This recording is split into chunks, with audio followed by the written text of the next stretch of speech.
Welcome back to Talk to Me with the coach, Michael E. Mayden, a blast from the past.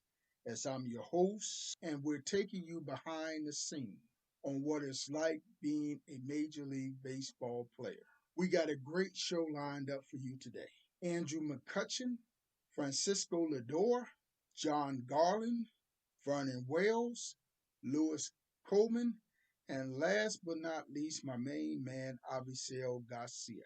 Today, we're going to lead off with Lewis Coleman of the Kansas City Royals, talking about his big league experience. Stumbled across one of the pitchers for the Royals, Lewis Coleman. How we doing? Doing pretty good. How are you doing? Just fine. Now, for those young, inspiring baseball players out there, just what exactly is it like to be a pitcher on a major league level? For me, it's every dream that I've ever had come true. It's a whole lot of fun. Being around these type of guys too. We have a good chemistry with this team.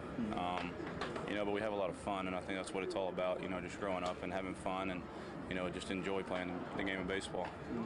Now, when you say you have a lot of fun, what does that fun consist of behind the scenes now? Just pranks on each other. Keep it clean though, and just going out to dinner, just stuff like that. Real clean fun, but at the same time, just getting to know each other, and maybe somebody's family comes in town, you go hang out with them too. So a little bit of everything. So, I used to coach college ball, and I scouted for 5 major league teams. When I coached college ball and summer travel teams, I used to get on the road and have pillow fights and all that stuff. Did that go into the big leagues? No, I don't think the pillow fights go on. Whipped cream? Yeah, they get some whipped cream after a game or something. Or some just knocking on doors, every now and then in the hotel. Running through the halls? Yeah, running through the hall. Like 13-year-old kids do. I would know about that. Yeah, we act like we're 10 years old every now and then. So now when you get out on that mound, I always tell kids the quickest way to the big leagues is pitching and catching. When you get on that mound, what type of mental toughness do you have to have compared to high school and the college level? Just a little bit more, just because the hitters are better and you got to be able to flush it. Canerco comes up to bat and rips a double and he's standing on second with no outs. You got to be able to forget about it and know that there's a guy on second, but at the same time go right after the next guy, and just being able to go one pitch at a time and making adjustments is the biggest mental part for me right now. Just been able to take it a step at a time. Hey, I know when I coached college ball and the guy came up and he hit the ball hard, I would always tell the bookkeeper to put a X by his name and let me know every time he come up. When the guys really got your number in the big leagues, do you want to, pluck them sometime? Don't ever really want to throw at them, but... Oh, you can't say on camera anyway, right? No, yeah, exactly. We can't talk about that kind of stuff. But we might come inside a little bit and try and send a message, but never really trying to pluck a guy, just... It's not on TV anymore. Yeah, not on TV. Not on TV. No, we might get fined by Major League. We'll just try and we'll try and punch him out in 3 pitches. Okay. So we're taking the kids behind the scene, but they clean in the major leagues. Yeah, very clean, right? So what is it like when you're on the road traveling in and out of hotels? What is that experience like for those youngsters? It's like I said, a dream come true. It's just everything's really nice, and you get treated really well, and get treated better than we should sometimes. And it's just. I'm from Mississippi in a really small town, and it just seems like Chicago is a whole nother world. It's huge, but it's a lot of fun, and I've enjoyed it. All right, the coach take you behind the scene with one of the pitchers for the Kansas City Royals, Coleman. Appreciate it. Thank you. Well, next up in the lineup is Andre McCutcheon. Now, this was a short but good interview with McCutcheon. Here it is. My fastest time, but actually I ran against somebody who beat me. He ran a 6.13. That's real brother speed. Yeah, that's real brother speed. So yeah, he ended up getting drafted too. Made it through the minors for a little bit, but then decided to go play college football after that. So, but that was my fastest time though. I do a summer travel team as well, and I have high school age ball players, and I got one kid. You just his hero, my outfielder. Will Thomas. I'm going to throw a shout out for you in front of your boy, Will. But, what does it feel like to have high school players, college players just emulate you? That's good, man. It's a blessing because I was the same way, coming up through the league, and not even the league, but just being young, being in high school. I looked up to Ken Griffey Jr. I looked up to Andrew Jones, Kenny Lofton. There's so many people I looked up to, man. And Torrey Hunter was another one. That's my guy. Yeah. You got some big boys. Yeah, them were the guys that I wanted to be like. They were center fielders, playing out there in the outfield, and I watched them go run across the field, making these big catches, diving, and can hit. That's what I wanted to be like. And so it is a blessing to have people who look up to me as well, and it's just good to know. One of my first scouting jobs with the Pirates, so y'all got a place in my heart. When you think back, when you got that call up to the big leagues, and walked in the locker room for the first time and saw your uniform, what was that experience like? I mean, it was definitely a dream come true. All the hard work, you're paying off, you getting there. They always say it's hard to get there, but it's even harder to stay there. And I went with that motto, and I knew when I got there it wasn't over. I knew that okay, now I can relax. I knew I had to keep working hard because there's always going to be somebody under you trying to get your spot. And but it was definitely a great experience being able to wake up, be able to be there, and to know that if things go well the way I want them to go, I can make a good career for myself. Coach with the man Clutch. All right, appreciate it. Yeah, no problem. Next up in the queue is Francisco Lindor. When he was a young and up-and-coming player, I think this was his second year in the major leagues when we did this interview. And we got the man here, Lindor. How we doing? I'm doing great. Thank you. How you doing? I'm doing great. Good. It's been unreal. It's been better than what I dreamed of. Dream big to play the game the right way and continue to work as hard as you can day in and day out. Because you never know there's going to be Great careers, never get an opportunity to play in postseason play or World Series. And in your young career, you had a chance to do both. How does that feel? Oh, it was unreal. It was probably by far one of the best experiences I had in the game besides the World Baseball Classic. The World Series, it was something that I can't even describe. Going to Game 7, that's what every kid dreams of, going to Game 7, playing the last inning, how he played out, it was just cool, it was special, and I'm glad I had a chance to be in the big leagues and to be with the Indians at that point, that I could experience that moment. You had a chance to throw some leather out there too on defense. Yeah. I had my chances. When you play the game, you expect the ball to be hit to you. It probably is going to come to you. So I had my chance to make some good plays and help on pitchers. You got a lot of young kids that look up to you and see you as a role model out there on the field. How does that make you feel? It's special. It's a humbling experience. It's something that is something bigger than I can describe. I play the game for my family. I play the game for the city of Cleveland, for my country, Puerto Rico. And when you have kids that look up to you and want to be like you, it motivates you. It makes you want to work harder day in and day out to be the person that kids want you to be. And a lot of people think you guys just walk out on the field and just start the game. They don't realize the dudes you guys have to play before you go out there on the field. No, there's a lot of things that go behind the scenes. There's a lot of things and a lot of people helping you behind the scenes that they help you to be successful. Whether it's hitting in the cage, whether it's hitting BP, whether it's in the gym, whether it is in the off season, all the stuff you do throughout the day to prepare yourself for April and for October as well. Coach with the man Lindor. Thank you. All right, appreciate it. Yeah. Thank you.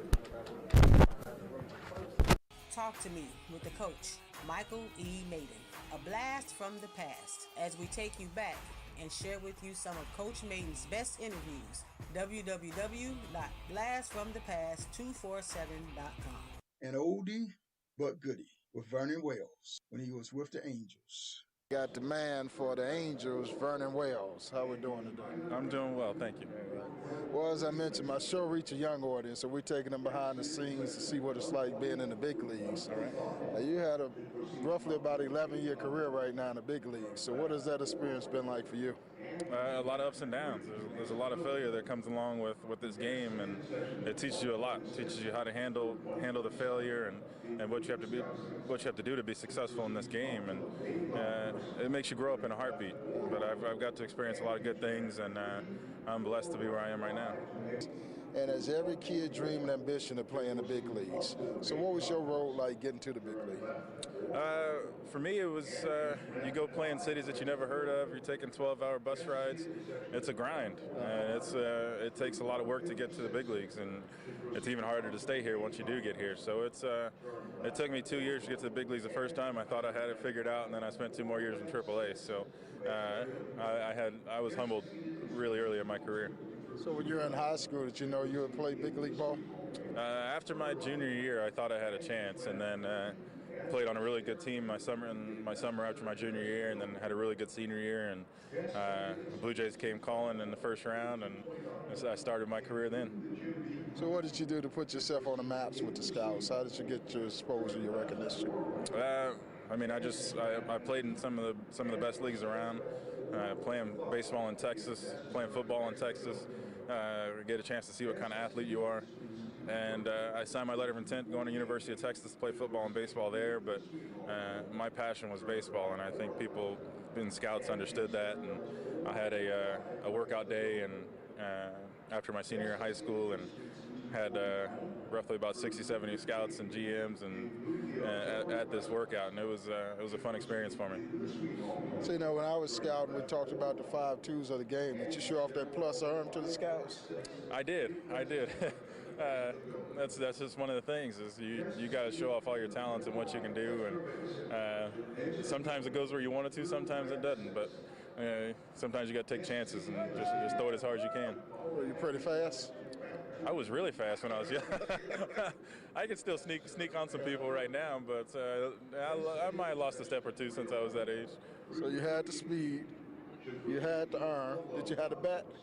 I had the bat with an aluminum bat. I had it, and that's kind of the process you have to go through. Is going from high school to the pro level is getting used to swinging a wooden bat. But I swung the wooden bat as much as I could and practice and things like that. So the transition wasn't too bad for me. So how much difference is to swing the wood and aluminum for that youngster out there? It's just that margin of error. With aluminum bat, you have probably 5 to 7 inches where you can hit a ball. With a wooden bat, it's more like 3 or less. So you got to be perfect with the swing if you want to do some damage. And they say the wooden bat is real baseball. It is real baseball. It's the sound of aluminum bat kills me now. Just the ping, and it's too loud for me. But when you hear the sound of a wooden bat hitting a baseball, that's what baseball's all about. How much different was it from that high school level to college level and the pro level? It's that playing every day. It's getting your body used to doing it on an everyday basis is tough. You go through. I went through soreness after the first week that I didn't think I'd have just playing a simple game of baseball. But it'll get you. It'll creep up on you. And the wear and tear of a major league season, what does it do for your body? Once it gets to about August, September, it hurts. It hurts. But you go through probably a 2-week period where you just feel dead, but then you get your feet back underneath you and you get going again. And hopefully this will be my first experience playing in October, so I'll be ready for that. Well, we got you standing out here in Chicago in the cold, and I know West Coast, y'all not used to this. No. So I'm going to ask you this last question. All right. I asked all the major leagues first interview. When you get to the big leagues, you get that call and you walk in the locker room for the first time and see your uniform. What was that experience like? I'll never forget it. Just being in a big league clubhouse. I was nervous, and I told myself, just go up and swing at the first pitch. No matter where it is, just swing at it, get the butterflies out. And I looked at a 4-seam fastball right down the middle. I don't know why I did it to this day, but I remember striking out a couple times, and it just went by so quickly. But it took me a couple games, got a hit, and figured it out after that. Who was your first hit on? Eric Milton, lefty. Home run? No, it was a double. Scored the game-winning run that day, so it was good. First home run was off Orlando Hernandez, Duque. See, when they get to the big leagues, they don't forget those firsts. You don't forget. Coach, take you behind the scene with the man, Vernon Wells. Appreciate it. A blast from the past. Classic Major League Baseball interviews. As we take you into this interview with my main man, Avisail Garcia. He has always been a class act with the coach, and this is just one of my many interviews that I did with him. We got right fielder Garcia. He's going to tell you about what it's like for him being in the big leagues. So sit back, relax, and enjoy today's show. Welcome back to Talk to Me with the coach, Michael E. Mayden. And we're on the road once again, bringing you big leaguers. And I got the man for the Chicago White Sox. Pronounce that. Abisail Garcia. Okay, I'm going to call him Mr. Garcia because y'all already know the coach good at butcher names. All right, my show reaches young audience, young, aspiring high school, college baseball players. I used to coach college baseball, and I scouted for 5 major league teams. Does every kid dream of playing in the big leagues? You in the big leagues. What's that feeling like for you? You know, I feel like this is, you know, like a dream because when you sign your contract, you're gonna be. Your dream is, your goal is going to the big league. You know, like work hard for make the big league, and you know, I'm proud, and you know, I give it the glory to God. You know, for put me here and play every day, and you know, just. I feel blessed, and you know, just gotta keep work hard and see what happens. So, I mean, what is it like? What is it like being up here, playing with these guys you see on TV all the time? Yeah, you know, it's pretty good feeling because you know you always see these guys on TV, and you know the stadium changed. There's so many fans, and everything changed. Everything's get better when you get here, and you know, I'm just trying to work hard and do you know something good to keep to stay here. Mm-hmm.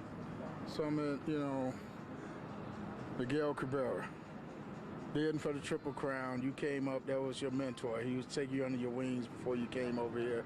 What is it like being around a guy like that? You know, that's a dream because you know he's a big all-star player. For me, he's the best right now, and you know he's a great person. He's always talking, you know, a lot of good stuff to me. You know, do this, do that, but good. You know, like never give up. Just keep working hard, no matter what happens. And then you're gonna see what happens. So he's my friend. He's like my brother. You know, we always talking. So when you come to the ballpark, do you just pinch yourself like, is this really real? Yeah, it's like. You know what? When I was playing in the World Series, everybody say, "Hey, you play in the World Series?" Mm-hmm. Okay, yeah, I know. Mm-hmm. But it's like you know, I know it's the World Series, but not like everybody say. But when I get home, I saw TV. I say, you know, the TV show World Series and all that stuff. I say, wow, I play that. I play there. So I was like, wow, okay, I play in the World Series. It's so now amazing. But when you walk down the street now, every girl in town looking at you wants you now.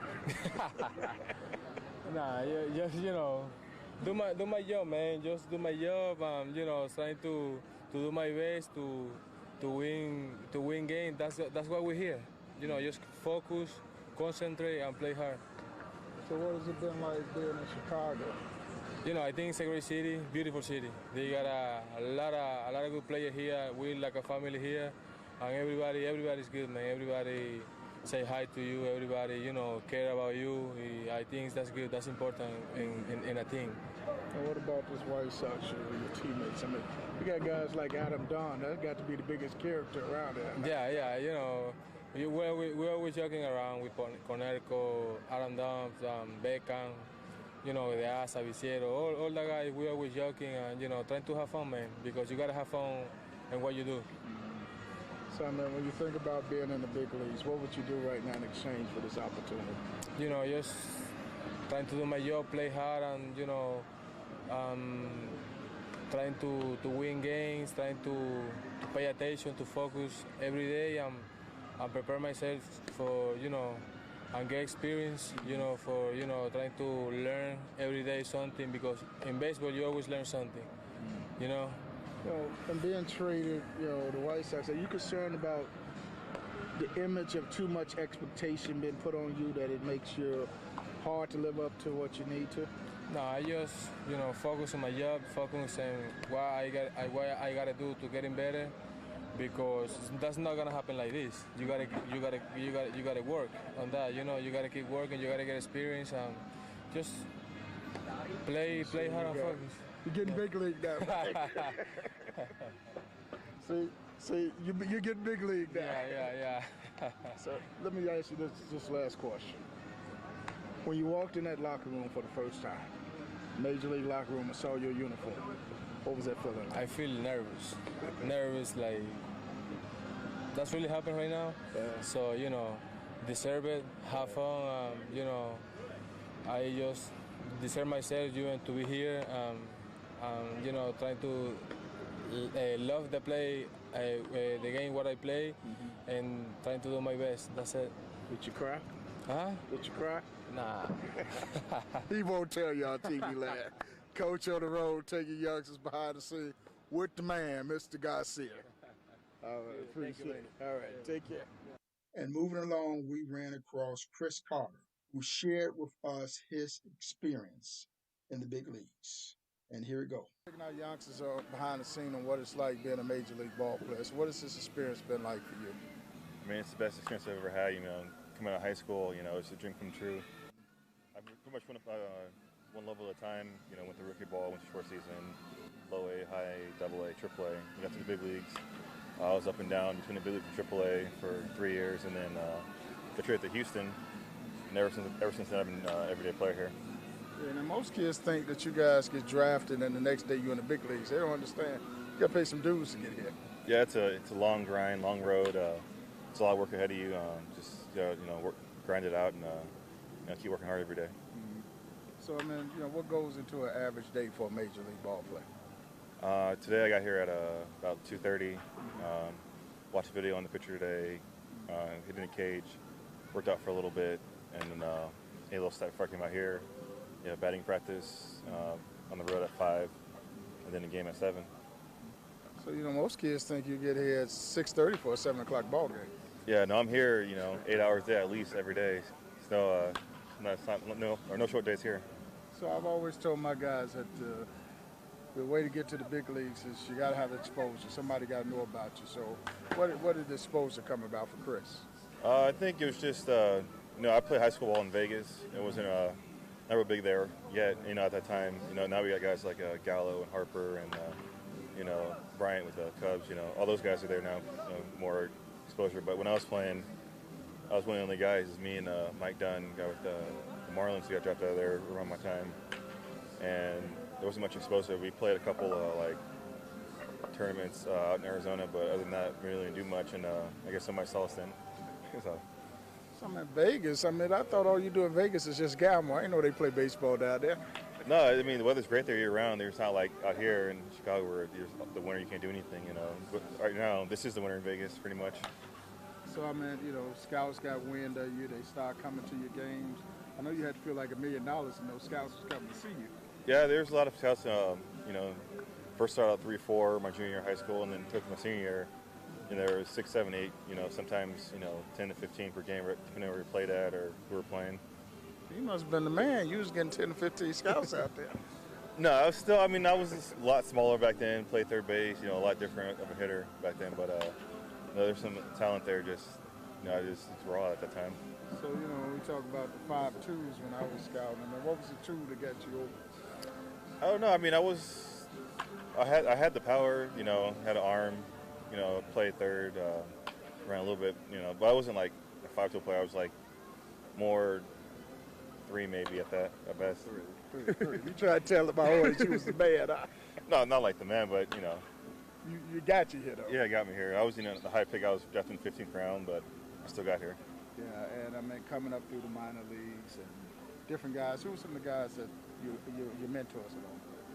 I had a coach with the A's, Darren Bush. He's in the big leagues now, their hitting coach, but he was my manager in high A and double A, triple A, and he's there in the big leagues. Just a really great guy, and always helped me through anytime I struggled and was there for me. I won't take you back. When you got that call that you were going to make it to the big leagues, you walked in for the first time and saw your uniform hanging up in that locker room. What was that experience like? That was I got called up from I was in Round Rock, and got one at bat, and took me another game. Told me I got called up, and ended up flying to Seattle for my debut. And I got there around 4:30 right before the game, and walked in, and all the media was there, and named me on the locker. It was just a real special experience for me, and something I'll never forget. Did you cry? No, I didn't cry. You pinch yourself? No. Coach taking youngsters behind the scenes with the man CC. All right, appreciate it. I am the coach, Michael E. Mayden, sharing with you some of my past classic interviews with Major League Baseball players. A blast from the past. Check us out. Check us out every week. Every week, check us out with the coach, Michael E. Mayden, and a blast from the past. And as we come to a close for this show, I want you to enjoy this great interview with John Garland, LA Dodgers. John Garland from the LA Dodgers. That's how we're doing today. We're doing all right. It's exciting to be back in the city of Chicago. So we want to know firsthand from the man what it's like pitching on a major league level. Hard, tough. You have to bring your A game every time. If you're not ready, the other guy is. And I like to think I've been ready for the majority of the time since I've been around so long. What do you use to get hitters out? Whatever I possibly can. If I have to throw the rosin bag up there to get him out, I'm going to throw that up there. These guys seem to keep getting better and better every year with all the film, all the advanced scouts, all the information that's given. These hitters are getting better and better. So anything I can possibly come up with, if I have to take a mirror and put a mirror behind me and make them think I'm throwing more baseballs up there, I'll do that. Pitching and catching is the quickest way to the big leagues. You're a pitcher and you're out there pitching in high school. What did you do to put yourself on the maps for the scouts? I wouldn't say I necessarily did one thing, but like you said, I tried to go out every day that I had a game of practice, if somebody was around, and I just tried to show my abilities, what I was capable of as an individual and as a teammate.